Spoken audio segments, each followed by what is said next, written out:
আচ্ছা, যেটাকে নিয়ে এখন চিন্তা, বারবার একটা কথা বলেছে, যার জন্মটা ঠিকঠাক নয় তাকে আমি দান দিই না। কথাটা শুনেছিলেন? নারদ মুনির জন্মটা কি ঠিকঠাক নয়? কি গো, হ্যাঁ তো তবে প্রতিবাদ করলে না কেন? সব ঘান্নাড়া পার্টি। নারদ মুনির জন্মটা ঠিকঠাক কি ঠিকঠাক নয় জানেন এ প্রসঙ্গ? একটি মুনি ছিল যার গোটা গায়ে লোম ভর্তি, লোমর্ষ মুনি, যার এক একটা লোমের বয়স ছিল 10,000 বৎসর, এক একটা লোমের পরমায়ু। শরীরে যত লোম আছে তত 10,000 বৎসর করে সে বেঁচে থাকবে। বুঝতে পারছো? তাহলে কত কল্পকাল তাকে বাঁচতে হবে। ব্রহ্মা যখন এ কথা বলেছে, মুনিবর বলছে আমি তাড়াতাড়ি মরতে চাই। ব্রহ্মা বলে, নারদ আর ব্রহ্মা যাচ্ছিল, নারদ বলে একটা উপায় আছে, যদি কোনো নিজ জাতির অন্ন গ্রহণ করতে পারো তাহলে তোমার লোম খসে যাবে। কেমন? হ্যাঁ, যার জন্য অজামিলের ঘরে গিয়ে ভাত খেয়েছিল ভক্তমণ্ডলী, ভক্তিমতী মায়েরা। এই লোমহর্ষ মুনির মন্দিরে একজন দাসী থাকতো যার নাম সৌবানী। ভালো করে বুঝে নিন, সৌবানী।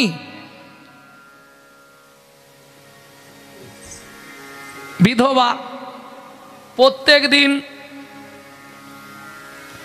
প্রত্যেক দিন সেবায় রত।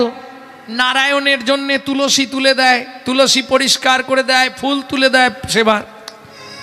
ভক্তমণ্ডলী, ভক্তিমতী মায়েরা কি করবে? নিত্যদিন এই সেবা দেয়।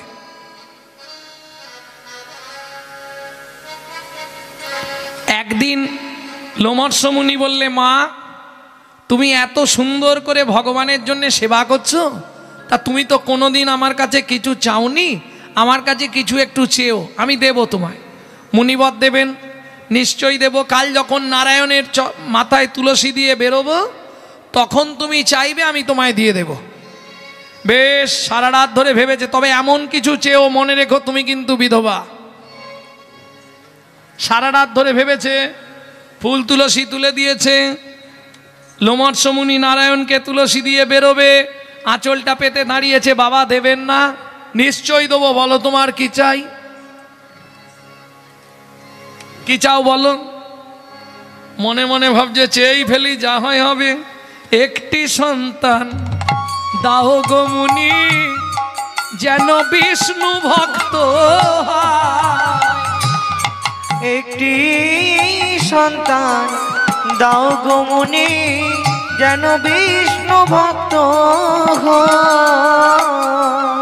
এখনকার বাবা মায়েরা কামনা করে ছেলে যেন ডাক্তার হয়, মেয়ে যেন ইঞ্জিনিয়ার হয়, তাই না? মা চাইছে সে যেন কৃষ্ণ ভক্ত হয়, আর কিচ্ছু চাইনি। মুনি তুলসীটা হাতে দিয়ে বললে, মা হবেই হবে। শ্রীহরি শ্রীহরি বলি বদনেতে দিল, শ্রীহরি শ্রীহরি বলি বদনেতে দিল। 3 দিন পরে মাতা গর্ভবতী হইল, 3 দিন পরে মাতা গর্ভবতী হইল। এখন বিধবার যদি গর্ভ হয়, পাড়ার লোকে গুজুর ফুসলি শুরু করে। কিছু ব্যাপার আছে কি? আবার মেয়ে মহলের কথা শুনেছিস মামনির মা? কারণ 3টের সময় বাঁধা হয়, কলে জল আনতে গিয়ে না হয় ঘাটে বাসন মাজতে মাজতে, কিংবা বাজার করতে বেরিয়ে গুজুর ফুসলি। হরি বল হরি বল, পেটে তো কথা থাকবে না, আর এইটুকু কথা এত বড় হয়ে যাবে। হ্যাঁ, এসব অনেক ব্যাপার আছে। দিন যায়, মাস যায়, শুভক্ষণে শুভ দিনে সুসন্তান প্রসব হলো, অনেক দুঃখে এলো শিশু। তাই দুঃখী নাম রাখিল। অনেক দুঃখে এলো শিশু, তাই দুঃখী নাম রাখিল। জন্মকালে দেবগণে পুষ্প বৃষ্টি কইল। জন্মকালে দেবগণে পুষ্প বৃষ্টি কইল। তাহলে ছোট্ট ছেলেটার ডাক নাম কি রইল? দুঃখী। দুঃখী, ভালো করে বুঝে নিন। এইবার লোমস্য মুনির আশ্রমে এক সময় ব্রহ্মার 4 ছেলে এলেন, সনক, সনাতন, সনন, সনত কুমার, চতুর্সন। এদের দেখভালের দায়িত্ব পড়ল ছোট্ট ছেলেটা। ফুল তুলে দিবে, তুলসী তুলে দিবে, যেখানে বসে ধ্যান করবে সেখানটা মুছে দেবে, যা কিছু পরিপাটি। আর দুঃখী ওদের জোগাড় করে দেয়। ওরা যখন ধ্যানে বসে, দুঃখী ওদের সোজাসুজি ধ্যানে বসে থাকে, অভ্যাস করে। বেশ কিছুদিন, 1 বছর পূর্ণ, ব্রহ্মার 4 ছেলে চলে যাচ্ছে। কোথায় যাবে? শেখরে তপস্যা করতে তপবনে। ছোট্ট দুঃখী বায়না ধরেছে, আমিও যাব। এই তুই আসছিস কিরে? পিছনে পিছনে চলে গেছে। টুকটুক টুকটুক করে ব্রহ্মার 4 ছেলের পিছনে ঘুরে দেখে, আরে দুঃখী চলে এসছে। এই দুঃখী, তুই এসেছিস কেন? ফিরে যা, তোর মায়ের তুই ছাড়া আর কেউ নেই, ফিরে যা, আমি তোমাদের সঙ্গে যাব। আমরা কোথায় যাব জানিস? কোথায় যাবে? আমরা যাব বদরিকা আশ্রমে। আমিও যাব। আরে না, তোর মায়ের তুই ছাড়া আর কেউ নেই, তুই ফিরে যা। হ্যাঁ গো, কে বলো? তাহলে তোমরা আমার জন্য বদরিকা আশ্রমে অপেক্ষা করবে? ঠিক আছে, অপেক্ষা করব। তুই যতদিন না আসবি আমরা অপেক্ষা করবো, এখন ফিরে যা। কি গো ও মুনিবর, আমি তাহলে কবে আসব? ওফ, শোন, তোর মা মারা গেলে তুই চলে আসবি। মা মারা গেলেই আসবো? ঠিক আছে। ছোট্ট ছেলে দুঃখী বাড়ি ফিরে এসছে। এখানে খোঁজাখুঁজি পড়ে গেছে। দুঃখী ফিরে এসছে। মা বল, তাড়াতাড়ি খেতে দাও। কেন রে? খেয়ে দে, আমি ধ্যান করতে বসবো। মা, ও মা, আমি একটু ধ্যান করব। মা ভাবছে ছেলে, বাচ্চা ছেলে বায়না ধরে, আচ্ছা ঠিক আছে করবি। ও মা শোনো, কি?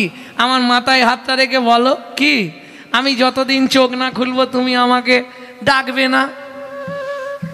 আচ্ছা ঠিক আছে। ও হয়েছে, তুই যতক্ষণ না চোখ খুলবি তোকে ডাকবো না। দুঃখী ওই যা ধ্যানে বসলো। 1 দিন যায়, 2 দিন যায়, 3 দিন যায়, 12 দিন কেটে গেছে। দুঃখী আর চোখ খোলেনে। 13 দিনের দিন রাত্রিবেলা লক্ষ্মী নারায়ণকে বলছে, একবার যাও না গো, ছেলেটা যে মরে যাবে। নারায়ণ এসে দাঁড়িয়েছে। দুঃখী,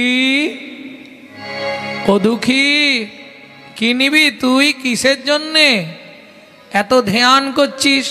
দুঃখী বলছে, ঠাকুর দেবে? নিশ্চয়ই দেবো। আমার মাথা ছুঁয়ে বলো, দেবে? নিশ্চয়ই দেবো। আমার মায়ের মৃত্যু দাও ঠাকুর, মায়ের মৃত্যু দাও। আমার মায়ের মৃত্যু দাও ঠাকুর, মায়ের মৃত্যু দাও। আমার মায়া কেড়ে নাও গো হরি, মোহ কেড়ে না। আমার মায়া কেড়ে নাও গো প্রভু, মোহ কেড়ে নাও। আমার মায়ের মৃত্যু দাও গো প্রভু, মায়ের মৃত্যু দাও। আমার মায়ের মৃত্যু দাও হে ঠাকুর, মায়ের মৃত্যু দাও। অসম্ভব, কোনোদিন সম্ভব নয়। তাহলে চলে যাও, দিতে হবে না। যদি না দিতে পারো তুমি হাত জোড়ো করে বলে যাও আমি দিতে পারছি না, তাতে কি আছে? আমি আবার চোখ বন্ধ করে নেবো। যতদিন না দেবে ততদিন ছাড়বনি। দুঃখী, যে মা তোকে জন্ম দিল তার মৃত্যু চাইবি? তোমাকে অত বোঝাতে হবে না, তুমি দিতে পারবে কি বলো তো? দেখ দুঃখী ভেবে দেখ, ওটাই নিবি, নেব।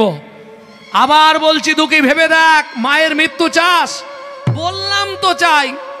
শেষবারের মতো বলছি দুঃখী, আমি শ্রী বিষ্ণু নারায়ণ তোকে জিজ্ঞেস করছি, দুঃখী বল, তুই মায়ের মৃত্যু নিবি? চাই চাই চাই। তথাস্তু। 3 দিন গত হইল সৌবানি মরিল। 3 দিন গত হইল সৌবানি মরিল। 3 দিন গত হইল, চমকে উঠল লোমহর্ষ মুনি দুঃখী। ধ্যানে মগ্ন ছিলেন লোমহর্ষ মুনি। যখন শ্রী বিষ্ণু নারায়ণ দুঃখীকে বলে উঠল, শেষবারের মতো বলছি দুঃখী, তুই কি নিবি বল, ওটা বাদ দিয়ে অন্য কিছু চা। মায়ের মৃত্যু পুত্র হয়ে চায় না। দুঃখী যখনই বলতে যাবে চিৎকার করে উঠল লোমহর্ষ মুনি, দুঃখী চাস নে। কিন্তু দুর্ভাগ্য, আওয়াজ গিয়ে দুঃখীর কানে পৌঁছালো না। বারবার নারায়ণ সুযোগ দিল, তবু দুঃখী বুঝতে না পেরে লোমহর্ষ মুনির চিৎকার তার কর্ণে না গিয়ে দৃঢ়তার সহিত বলে উঠল, হ্যাঁ, আমি আমার মায়ের মৃত্যু চাই। চোখ থেকে টপ টপ করে জল পড়তে লাগলো। তবু নারায়ণ ভক্তিপ্রিয় মাধব ভক্তের ইচ্ছা পূরণের নিমিত্তে বলে উঠল, তথাস্তু দুঃখী, তোর মনোবাসনা পূর্ণ হবে। চিৎকার করে ছুটে এলো লোমহর্ষ মুনি, দুঃখী বাবা কি চাইলি তুই? কেন? ঠাকুরকে বললাম, ঠাকুর আমার মায়ের মৃত্যু দাও। ছি দুঃখী ছি, যে মা তোকে পাওয়ার জন্য 10 মাস 10 দিন এত কষ্ট করলো, যে মা তোর লাগি এত ব্রত উপবাস করলো, ছেলে হয়ে তুই সেই মায়ের মৃত্যু কামনা করলি।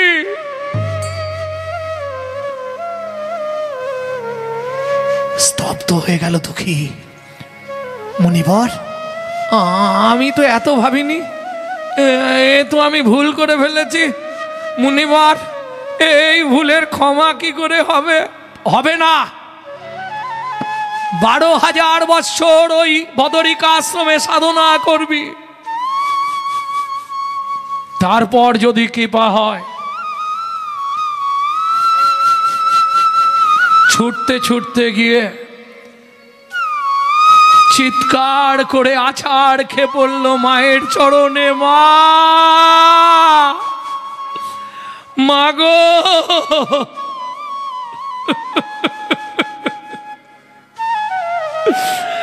মা, আমি বড় ভুল করে ফেলেছি মা।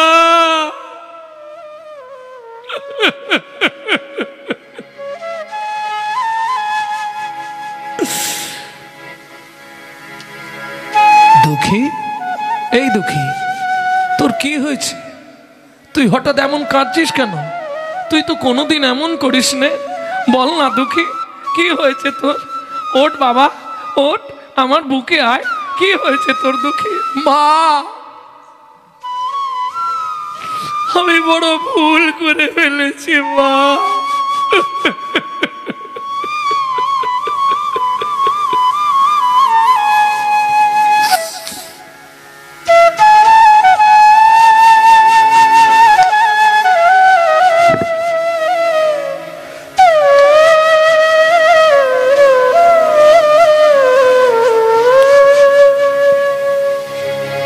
ত্রিভুবনে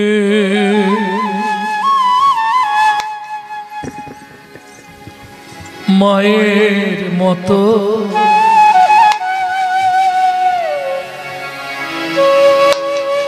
আপন কেহ নাই রে মোর। ত্রিভুবনে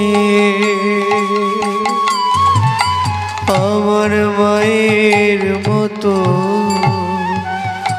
আপন কেহ নয় রে মোর। ত্রিভুবনে মা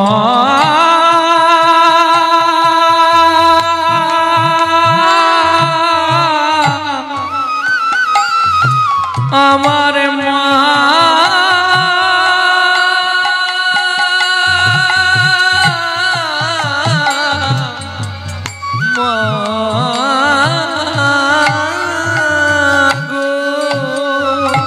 ত্রিভুবনে মায়ের মতো আপন কেহ নয় রে মোর। ওরে মা যে আমার হৃদয়ের ধন, ওরে মা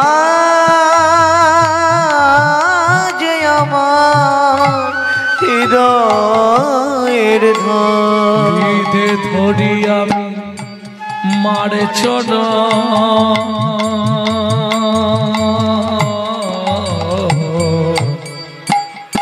আপন কেহ নয় রে মোর। ত্রিভুবনে মা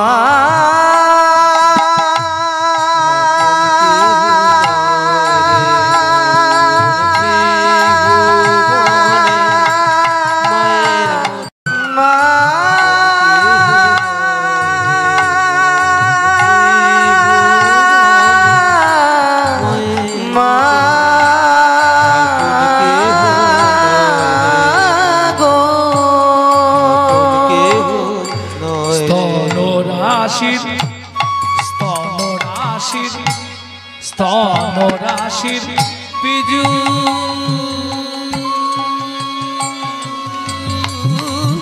ধারায় আমায় করলে বড় দুঃখে কারায়। স্তন রাশির পীযূষ ধারায় আমায় করলে বড় দুঃখের কারায়। চলা বলা শিখাইলে আমায় চলা বলা শিখাইলে ছেলে হয়ে যায় মার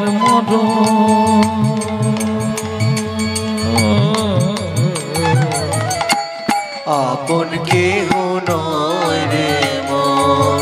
ত্রিভুবনে মায়ের মতো আপন কেহ নয় রে মোর। ত্রিভুবনে মায়ের মতো আপন কেহ নয় রে মোর। এই দুঃখী, আজ তোর কি হয়েছে বলতো? তখন ধরে শুধু কাঁদছিস, চল খাবি, চল খেতে শুবি, চল। সারা রাত চোখে ঘুম। একদিন গেল, দুদিন গেল, 3 দিনের দিন নারায়ণ বলে দিয়েছে 3 রাত্রি। ওই 3 দিনের দিন দুঃখী আর মাকে ছাড়ছে, সব সময় জেগে বসে। ও মা, মা কিরে শুবি না? না মা তুমি ঘুমাও, আমি জেগে বসে থাকবো। কেন? শুয়ে পড় বাবা। না মা আমার আজকে ঘুম আসছে না। 2 চোখ থেকে শুধু টপ টপ করে জল পড়ছে। জানে আজ সেই তৃতীয় রাত্রি, ভুলবশত নারায়ণের কাছে চেয়ে ফেলেছি। আজ আমাকে মাকে হারাতে হবে। এক দৃষ্টে মায়ের বদন পানে তাকিয়ে মাথা গোড়ায় বসে আছে দুঃখী। চোখ থেকে টপ টপ করে জল পড়ছে। মাঝে মাঝে শুধু ডাক দেয়, মা কিরে তুই শুবি না? ও মা তুমি ঘুমাও, আমি জেগে আছি। আবার খানিকক্ষণ যায়, ডাক দেয় মা, দেখতে চায় মা বেঁচে আছে তো। ভগবান নিদ্রা দেবীকে পাঠিয়ে দিলেন, যাও দুঃখীর চোখে গিয়ে বসে যাও। যখনই নিদ্রা দেবী এসে বসলো, ঠিক মায়ের মাথা গোড়ায় দুঃখী মাথাটা এইভাবে রেখে মায়ের মাথায় ঠেকিয়ে, যেই না নিদ্রার কৃপা হয়ে গেল, হঠাৎ চমকে উঠল দুঃখী। মা চিৎকার করে বলে উঠল, দুঃখী মা, মা তোমার কি হলো? মা ওই দেখ দুঃখী আমার পায়ের মধ্যে কি একটা কামড় দিল। কালে সর্পরূপে হরি দংশন করিল। কাল সর্প দুঃখে হরি দংশন করিল। বিষ জ্বালায় সৌবানী প্রাণ ত্যাগ হইল। বিষ জ্বালায় সৌবানী প্রাণ ত্যাগ হইল। মা ও মা কথা বলো মা, মা মা গো মা।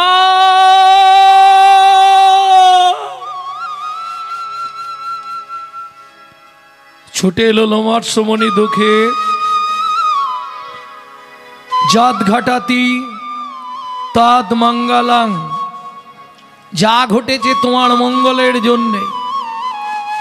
আশা করেছিলে না, দেরি করো না, যাও মায়ের অন্ত্যেষ্টিক্রিয়া শেষ করো। অন্ত্যেষ্টিক্রিয়া শেষ করে কদিন বাড়িতে অশৌচান্ত বিধি পালন করে ছোট্ট দুঃখী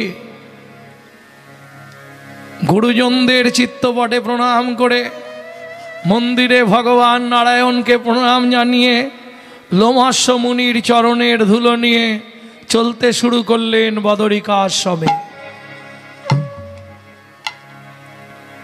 আর কত দূর বলো হে ঠাকুর তোমার মধুর শান্তি ধাম। আর কত দূর বলো হে ঠাকুর তোমার মধুর শান্তিধাম।